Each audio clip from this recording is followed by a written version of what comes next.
حدیث میں جن کا ذکر آیا ہے یہ مقدس ہیں، وہ مقدس ہیں اللہ کے مقدس کرنے سے، اللہ کے مقدس بنانے سے۔ نبی اکرم جناب محمد رسول اللہ صلی اللہ علیہ وسلم نے انہیں محترم بنایا۔ اللہ اور اس کے رسول کے محترم بنانے سے وہ جگہ مقدس ہے، محترم ہے۔ یہ اور بات ہے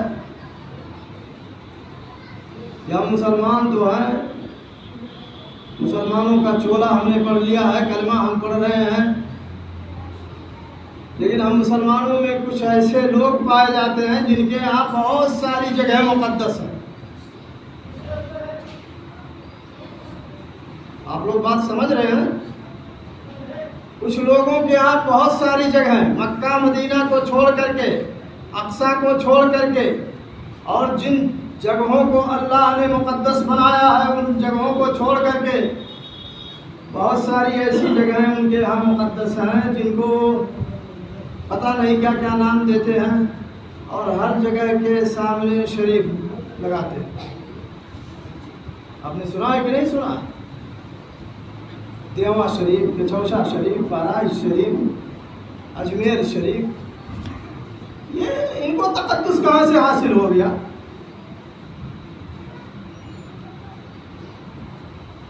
مقدس جگہیں صرف وہ ہیں جن کو اللہ نے مقدس بنایا، اور اللہ نے جن کا نام لیا، اور ہمارے رسول جناب محمد رسول اللہ صلی اللہ علیہ وسلم نے جن کے بارے میں بتایا یہ جگہ مقدس ہے۔ اللہ تعالیٰ نے فرمایا سورہ اسراء کے اندر، سورہ بنی اسرائیل کی پہلی آیت، سبحان الذی اسری بعبدہ لیلا من المسجد الحرام الی المسجد الاقصی۔ سبحان الذی، وہ ذات ایک دم منزہ ہے، پاک ہے ہر طرح کے نقص سے، ہر طرح کے عیب سے، ہر طرح کی کمی سے۔ اللہ کی ذات بالکل منزہ ہے، پاک ہے، اللہ کے اندر کوئی کمی نہیں، کوئی نقص نہیں، کوئی عیب نہیں۔ سبحان الذی، وہ ذات پاک ہے، الذی اسری بعبدہ، جس نے چلایا رات کے حصے میں اپنے بندے کو، بعبدہ کہا، اپنے بندے کو چلایا۔ اس آیت کریمہ سے، لفظ عبد سے یہ پتہ چلتا ہے کہ جناب محمد رسول اللہ صلی اللہ علیہ وسلم اللہ کے بندے تھے۔ بندے کا مطلب وہ بھی اللہ کی عبادت کرتے تھے، اللہ کی عبادت کرنے میں سب سے کامل ترین تھے۔ اور آپ نے کلمہ شہادت میں پڑھا ہوگا، سنا ہوگا، اشہد ان لا الہ الا اللہ وحدہ لا شریک لہ واشہد ان محمدا عبدہ ورسولہ۔ میں اس بات کی گواہی دیتا ہوں کہ بے شک محمد اللہ کے بندے اور اس کے رسول ہیں۔ پہلے بندگی، رسالت کا درجہ بعد میں، بندگی کا درجہ پہلے ہے۔ اور آج بہت سارے مسلمان ہیں جو عبد ماننے کے لیے تیار نہیں، کہتے ہیں کہ محمد رسول اللہ صلی اللہ علیہ وسلم میں اور اللہ میں کوئی فرق نہیں ہے، عبد اور معبود میں ان کے یہاں کوئی تمیز نہیں ہے۔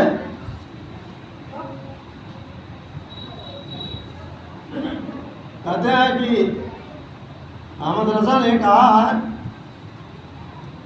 کہ میں تو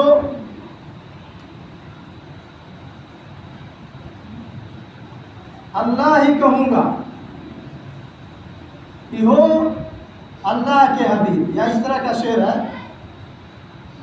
میں تو اللہ ہی کہوں گا کہ وہ اللہ کے حبیب، نہیں محبوب محب میں کوئی میرا تیرا۔ یعنی ان کے نزدیک محبوب میں، محب میں، اللہ میں اور محمد رسول اللہ میں کوئی فرق نہیں ہے، حالانکہ فرق ہونا چاہیے۔ تو اللہ تعالیٰ نے فرمایا سبحان الذی اسری بعبدہ، اپنے بندے کو رات میں چلایا، من المسجد الحرام، مسجد حرام سے، مسجد حرام مقدس جگہ، مکہ کی مسجد، خانہ کعبہ، مسجد حرام سے چلایا، من المسجد الحرام الى المسجد الاقصى، مسجد اقصی تک، بیت المقدس تک، بیت المقدس تک، الذی بارکنا حولہ، جس مسجد اقصی کے ارد گرد ہم نے برکتیں دے رکھی ہیں، بارکنا حولہ۔ اور یہ سفر کیوں کرایا؟ یہ اسراء کا، یہ معراج کا سفر اللہ رب العالمین نے اپنے محبوب کو کیوں کروایا؟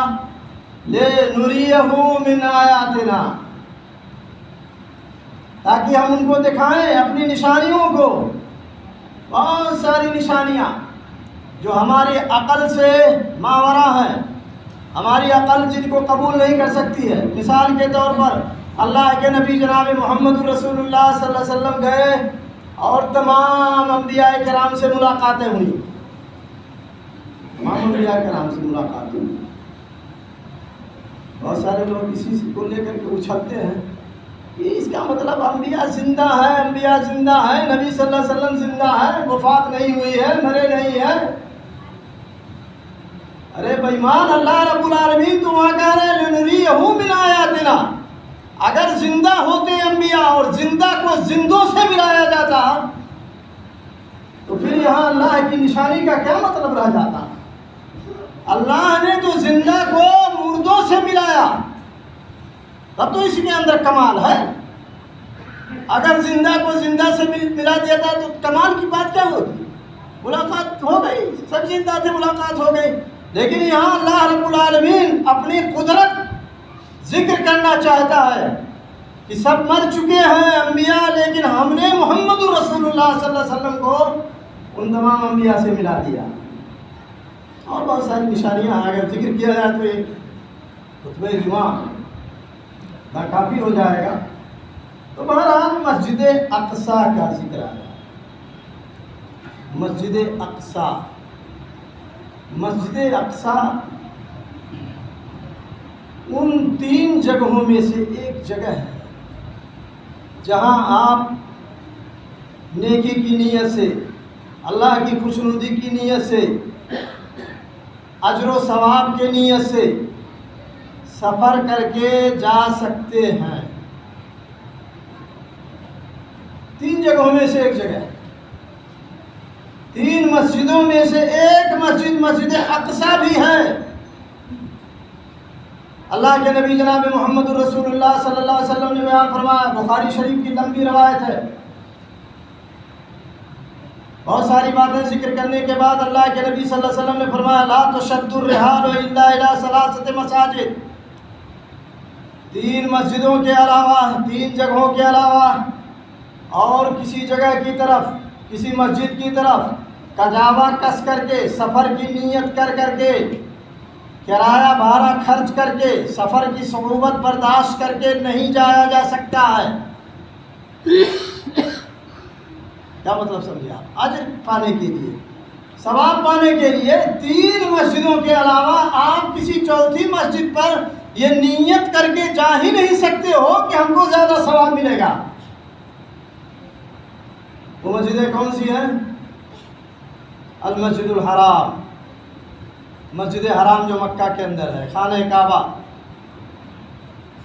مکہ میں اگر آپ جاتے ہیں اور مکہ میں آپ نماز پڑھتے ہیں جا کر کے ایک وقت کی، تو آپ کو کتنا ثواب ملے گا؟ جمونی کی مسجد میں آپ 1 لاکھ نماز پڑھیں،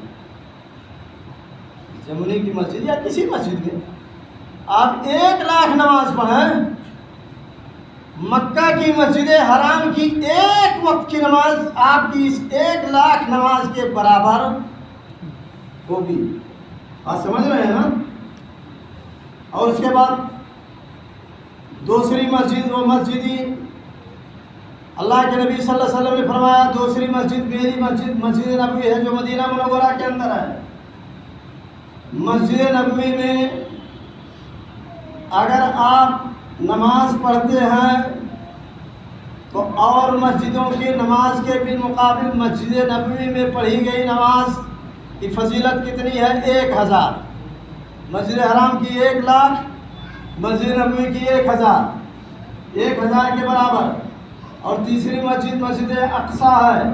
مسجد اقصیٰ میں اگر آپ جا کر کے نماز پڑھتے ہیں تو اور جگہوں کی مسجدوں میں پڑھی گئی ایک روایت کے مطابق 500، جس کو کچھ علماء نے ضعیف قرار دیا ہے، اور دوسری روایت کے مطابق 250 نمازوں کا ثواب ملے گا. یہ زیادہ صحیح ہے کہ 250 نمازوں کا ثواب آپ کو مسجد اقصیٰ میں پڑھنے سے ملے گا. تو مسجد اقصیٰ بھی بہت ہی محترم مقدس مسجد ہے، اور اس کی فضیلتیں حدیث کی کتابوں میں بہت وارد ہیں، اور اس کی فضیلت کے لیے یہ کافی ہے کہ وہ انبیاء کی سرزمین تھی. حضرت ابراہیم علیہ السلام سے لے کر کے باقی جو حضرت عیسیٰ علیہ السلام تک نبی گزرے ہیں وہ نبیوں کی سرزمین تھی. حضرت ابراہیم علیہ السلام سفر کر کے ہجرت کر کے گئے فلسطین کی زمین پر مسجد اقصیٰ تک. حضرت لوط علیہ السلام نے سفر کیا، اور آپ نے حضرت زکریا یحییٰ وغیرہ کا نام سنا ہوگا. تمام نبیوں کے نزدیک وہ مسجد بہت محترم تھی. اللہ رب العالمین نے قرآن میں ذکر کیا، وَإِذْ قَالَتْ امرأة عمران رب انی نذرت لک ما فی بطنی محررا فتقبل منی. عمران کی بیوی نے یہ دعا کیا، یہ کہا اے پروردگار. عمران کی بیوی یعنی مریم کی ماں، حضرت عیسیٰ علیہ السلام کی دادی، حضرت عیسیٰ علیہ السلام کی دادی، انہوں نے دعا کیا انی نذرت لک ما فی بطنی محررا. اے اللہ میرے پیٹ میں جو ہے، جو بچہ پل رہا ہے یا جو بچی پل رہی ہے، جو حمل ہے، اے اللہ اس کو میں نے تیرے رضا کے لیے ایک دم خالص طور پر آزاد کر دیا ہے. یہ تیری خدمت کرے گا اور تیرے مقدس مسجد اقصیٰ بیت المقدس کی خدمت کرے گا.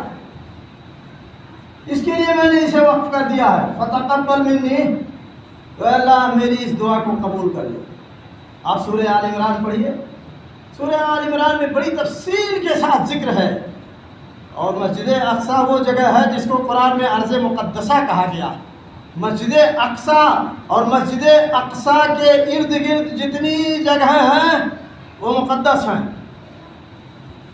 حضرت موسیٰ علیہ السلام کا نام آپ لوگوں نے سنا ہوگا، بڑے جلالی پیغمبر تھے. موسیٰ علیہ السلام کے پاس بخاری مسلم اور ان کے علاوہ کی روایتیں ہیں کہ موسیٰ علیہ السلام کے پاس اللہ رب العالمین نے ملک الموت کو بھیجا کہ جاؤ موسیٰ کی جان لے جاؤ، روح نکال لاؤ. ملک الموت آئے، موسیٰ سے کہا اپنی روح میرے حوالے کرو. موسیٰ علیہ السلام جلالی پیغمبر تھپڑ مار دیا، ملک الموت کو تھپڑ مار دیا. ایک روایت میں تو آتا ہے مسلم شریف کی روایت میں کہ آنکھ بھی نکل گئی ملک الموت کی. اتنا زوردار تھپڑ مارا کہ آنکھ بھی نکل گئی. یہ کوئی افسانہ نہیں ہے، یہ حقیقت ہے، صحیح حدیث میں ہے. ملک الموت بھاگے ہوئے گئے، کہاں اللہ کے پاس ہے. اللہ کس بندے کے پاس بھیجا، وہ تو دنیا چھوڑ کر کے آنا ہی نہیں چاہتا ہے، وہ اپنی روح ہمارے حوالے کرنا ہی نہیں چاہتا ہے.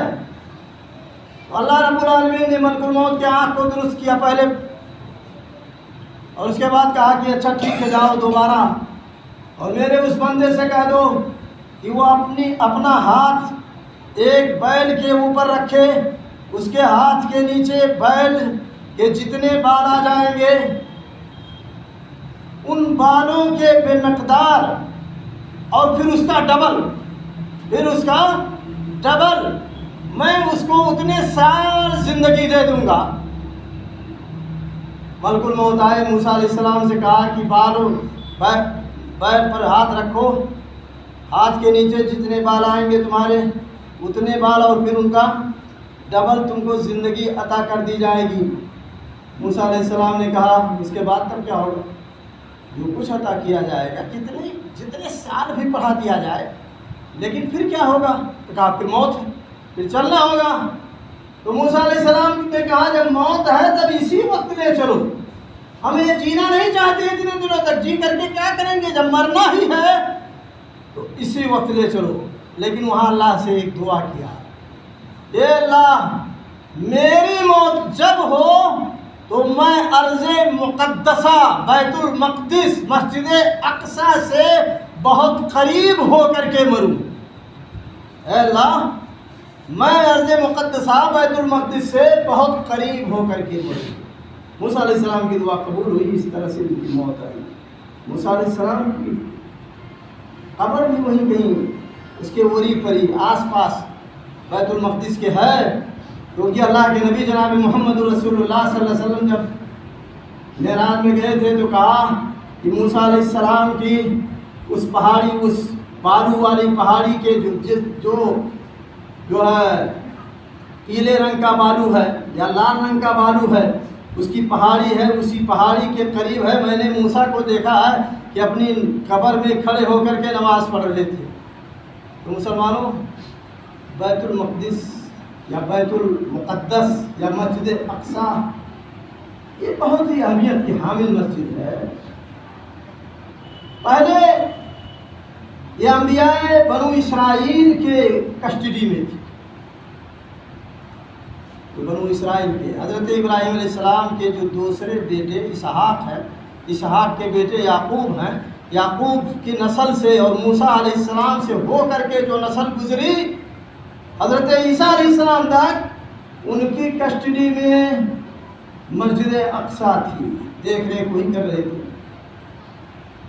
لیکن جب ہمارے نبی جناب محمد رسول اللہ صلی اللہ علیہ وسلم کو معراج کرائی گئی، اسراء اور معراج کا سفر ہوا، اللہ رب العالمین نے براق کے ذریعہ پہنچایا کہاں؟ مسجد حرام سے مسجد اقصیٰ تک، اور مسجد اقصیٰ میں ہمارے نبی جناب محمد رسول اللہ صلی اللہ علیہ وآلہ وسلم نے تمام انبیاء کرام کی امامت کروائی، تمام انبیاء کرام کی امامت کروائی۔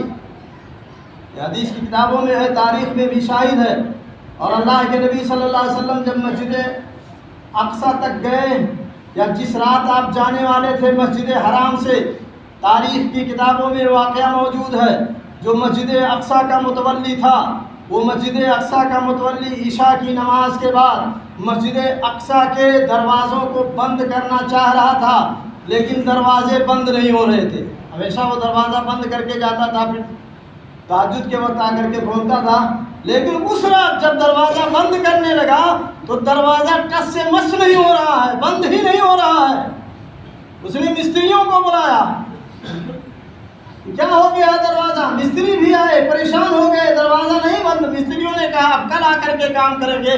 دروازہ کھلا رہا، ہمارے نبی جناب محمد رسول اللہ صلی اللہ علیہ وآلہ وسلم پہنچے، اور اس مسجد میں انبیاء کرام کی امامت کر رہے۔ ان تمام واقعات سے ثابت ہوا کہ جو ان کی کسٹڈی میں تھا، ان کی تولیت میں تھا، بنو اسرائیل کی تولیت میں تھا، اب وہ وحدہ اور وہ منصب اللہ کی جانب سے تبدیل کیا جا رہا ہے۔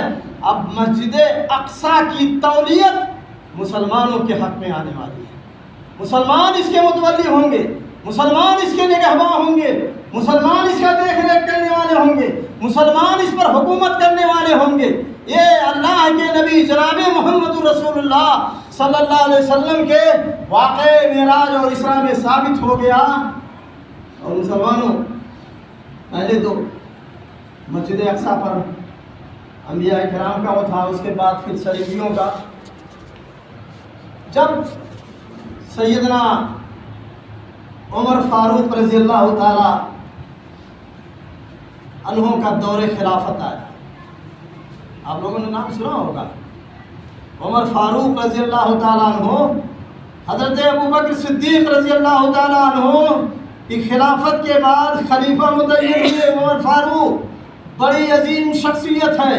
اللہ کے نبی صلی اللہ علیہ وسلم نے فرمایا تھا کہ اگر میرے بعد کوئی نبی ہوتا تو کون ہوتا؟ وہ عمر ہوتے، لیکن میرے بعد کوئی نبی نہیں ہونے والا ہے۔ یعنی عمر کا درجہ اتنا بڑا اللہ کے نبی صلی اللہ علیہ وسلم نے فرمایا کہ عمر جس گلی سے گزرتے ہیں اس گلی کے راستہ کو شیطان چھوڑ دیتا ہے۔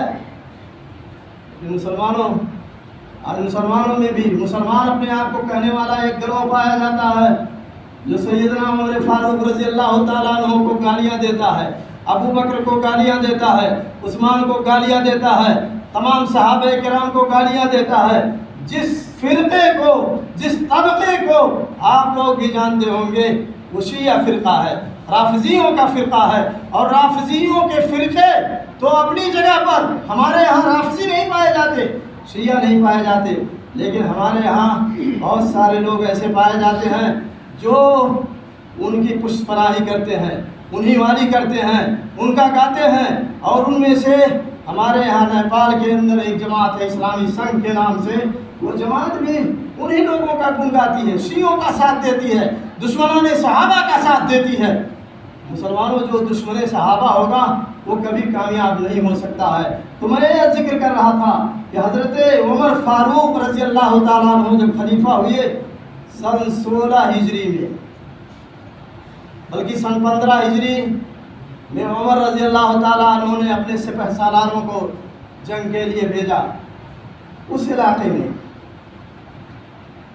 ایلیا کے علاقے میں، جس کو ملک شام کہا جاتا ہے، اس کے علاقے میں جو پہلے نصرانیوں کے کسٹڈی میں تھا، نصرانی اس پر قابض تھے، لیکن عمر فاروق رضی اللہ تعالیٰ عنہ کے سپہ سالاران جب پہنچے تو ہر طرف سے فتح کر لیا۔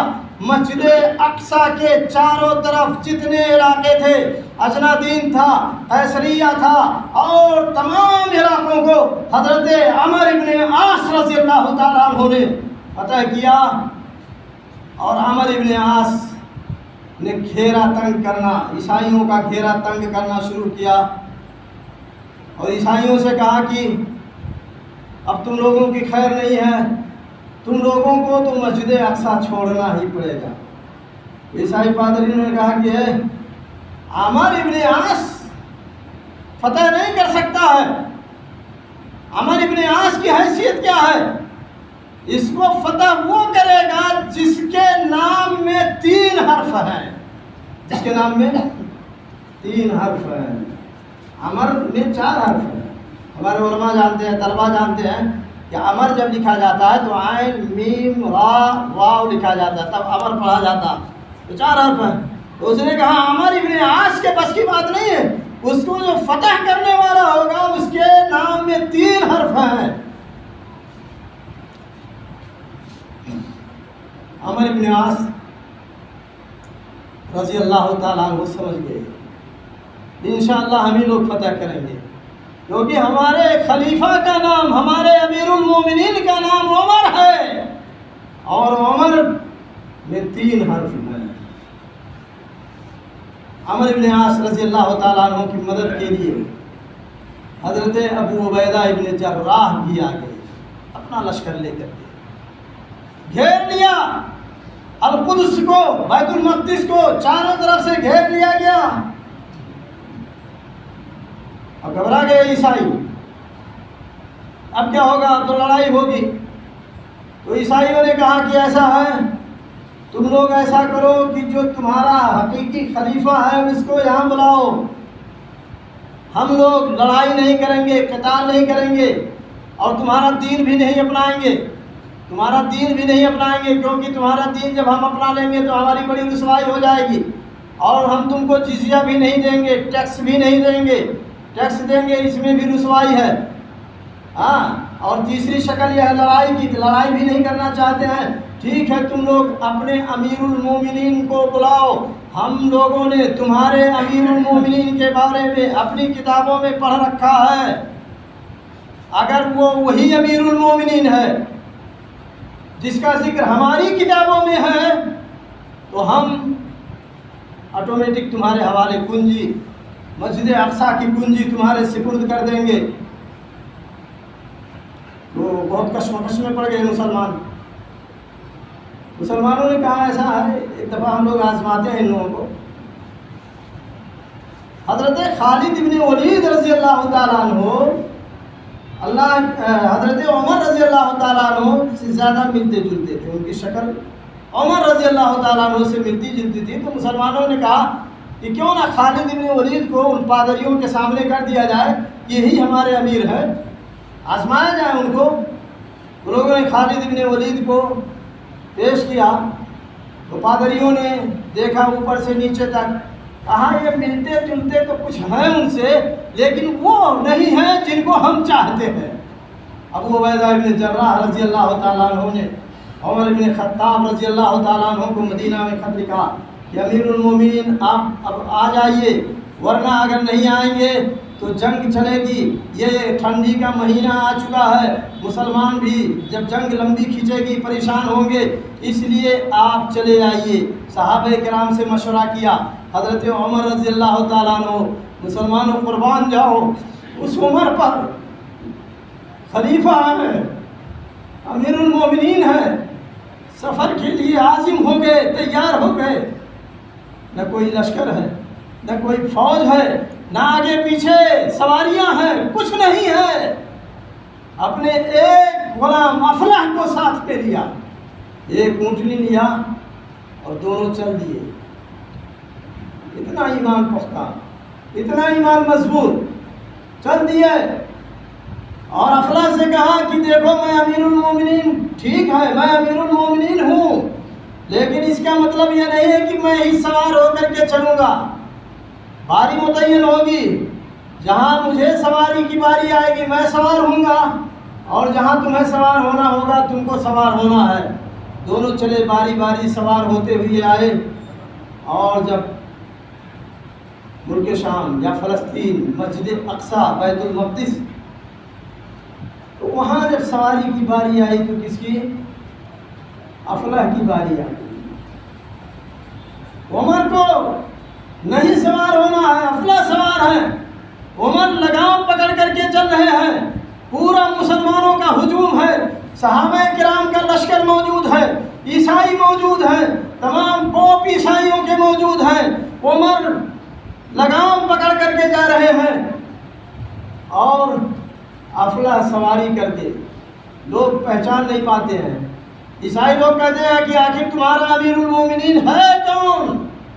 حضرت ابو عبیدہ بن جراح رضی اللہ تعالیٰ عنہ ایک نیا حلہ لے کر کے آتے ہیں، ایک نیا جوڑا، دیکھا کہ عمر بن خطاب کے کپڑے پھٹے ہوئے ہیں، پیمند لگے ہوئے ہیں، بہت ساری چکتیاں لگی ہوئی ہیں کپڑے پر۔ کہا امیر المومنین کم سے کم آپ یہ کپڑے پہن لیجئے، ابھی عیسائی لوگ کیا کہیں گے؟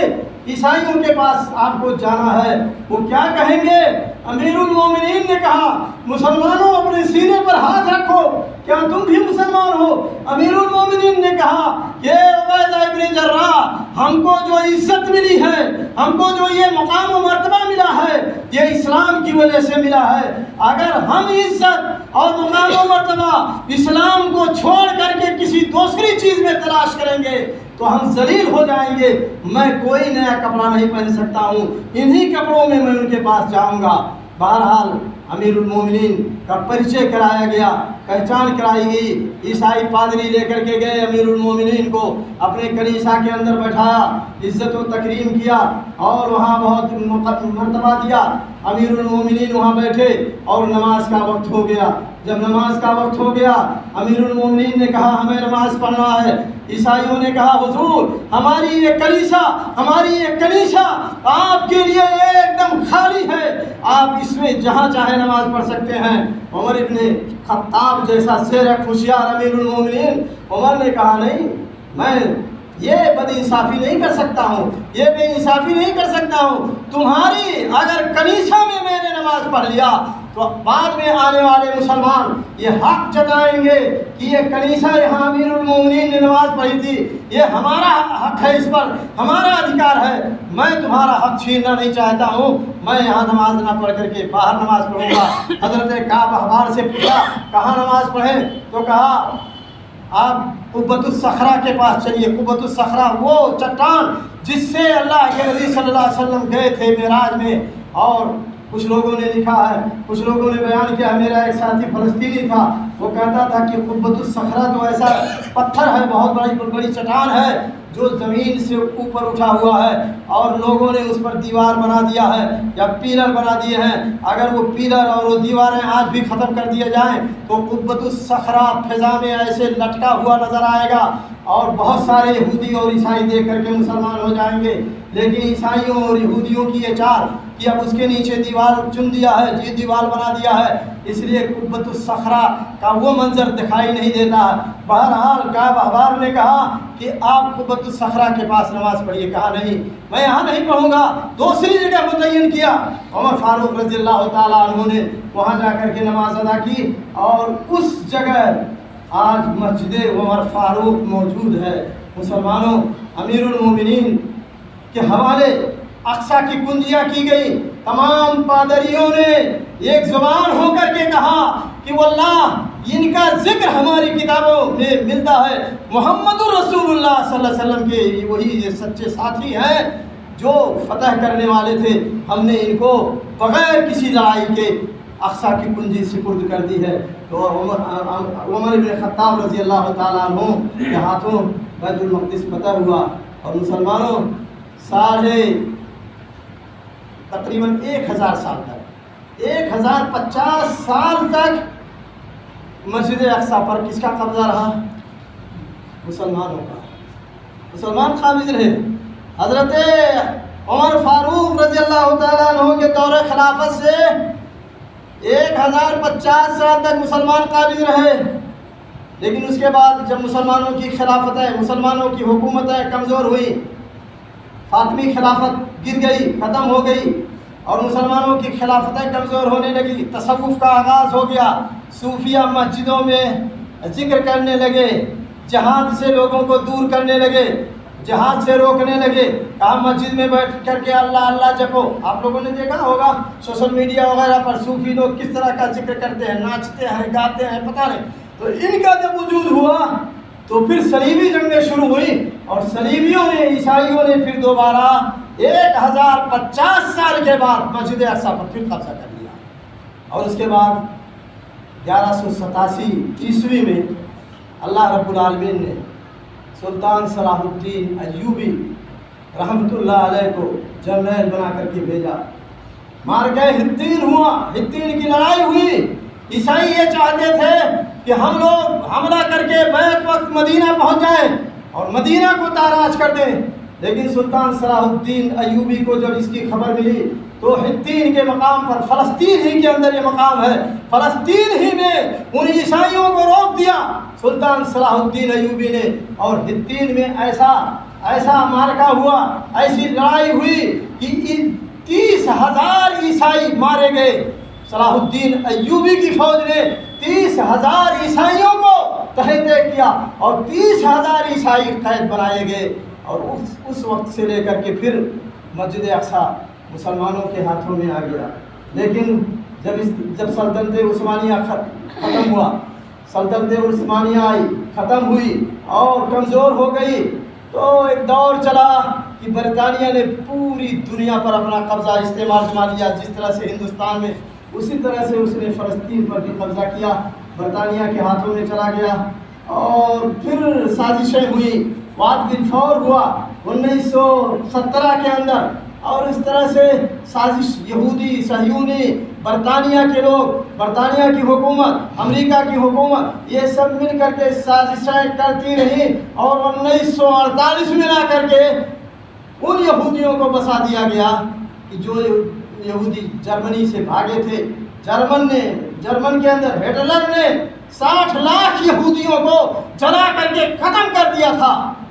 آج بھی اس یاد کو تازہ کرتے ہیں، اور ہٹلر نے اس وقت کہا تھا کہ کچھ یہودیوں کو میں چھوڑ رہا ہوں تاکہ دنیا جانے کہ یہ کتنے بے ایمان ہوتے ہیں، کتنے منافق ہوتے ہیں، کتنے دغاباز ہوتے ہیں، کتنے مکار ہوتے ہیں، اور کیوں نہ ایسا ہو جبکہ یہ یہودی لوگ انبیاء کے قاتل ہیں، اللہ کے باغی ہیں، اللہ رب العالمین نے انہیں قرآن مقدس کے اندر ذلیل و خوار جو بتایا ہے کہ یہ ذلیل و خوار رہیں گے ہاں جب تک ان کے ساتھ کچھ لوگ رہیں گے، چاہے امریکہ ہو، چاہے برطانیہ ہو، چاہے فرانس ہو، چاہے ایران ہو، چاہے رافضی لوگ ہوں، چاہے اخوان المسلمون ہو، جب تک کسی نہ کسی طرح سے یہ لوگ عیسائیوں یہ یہودیوں کا سپورٹ کرتے رہیں گے، یہودی مملکت قائم ہوگی، یہودی مملکت قائم رہے گی۔ لیکن اگر ان لوگوں نے سپورٹ کھینچ لیا اور لوگ فلسطین کے لوگ پکے سچے مسلمان ہو گئے، اور قیامت کی یہ نشانی ہے کہ آخری وقت میں ایک وقت آئے گا کہ مسلمانوں کی ان سے جنگ ہوگی، اور ان یہودیوں سے عاجز اتنے لوگ اتنے ہوں گے کہ ہر پتھر، ہر پیڑ پودا یہ خبر کرے گا مسلمانوں کو کہ آ میرے بھائی مسلمان، یہ میرے پیچھے ایک یہودی چھپا ہوا ہے، اس کو تو قتل کر دے۔ ہاں ایک پیڑ ہوگا، چھوٹا سا پیڑ ہوتا ہے جو غرقد نام سے ہے، وہ نہیں بتائے گا، غرقد نہیں بتائے گا بلکہ چھپا لے گا۔ تو یہودیوں کو اتنا یقین ہے، آج اسرائیل کی طرف سے حکومتی سطح پر پورے اسرائیل کے اندر غرقد کے درخت لگائے جاتے ہیں تاکہ یہ قیام جو ہے کام آئے اس جنگ کے اندر، اس لڑائی کے اندر۔ تو بہرحال مسلمانوں، اس وقت فلسطین کے اندر کاٹ مار جاری ہے، جنگ چل رہی ہے مسلمانوں اور یہودیوں سے، اور مسلمانوں کو تہہ تیگ کیا جا رہا ہے، مسلمان بیچارے نہتے ہیں، مسلمانوں کو ستایا جا رہا ہے، مارا جا رہا ہے۔ ہماری اللہ سے دعا ہے کہ الہ العالمین ارض فلسطین جو ارض انبیاء ہے، اے اللہ تو وہاں کے مسلمانوں کی مدد فرما، اے اللہ وہاں کے مسلمانوں کی تو غیب سے مدد فرما، فلسطین کو مسلمانوں کے حوالے واپس کر دے، اے اللہ یہودیوں کو ذلیل و خوار کر، اور اللہ رب العالمین تمام مسلمان جو بھٹکے ہوئے ہیں اللہ تو انہیں توفیق دے کہ وہ صحیح عقیدے پر آ جائیں، توحید پر آ جائیں، اتباع سنت پر آ جائیں۔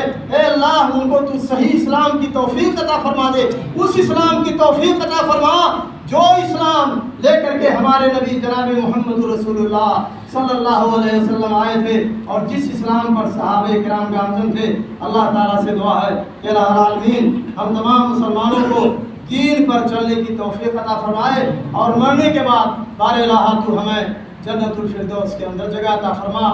بارک اللہ لنا و لکم فی القرآن العظیم ونفعنی و ایاکم بالآیات و الذکر الحکیم، انہ تعالی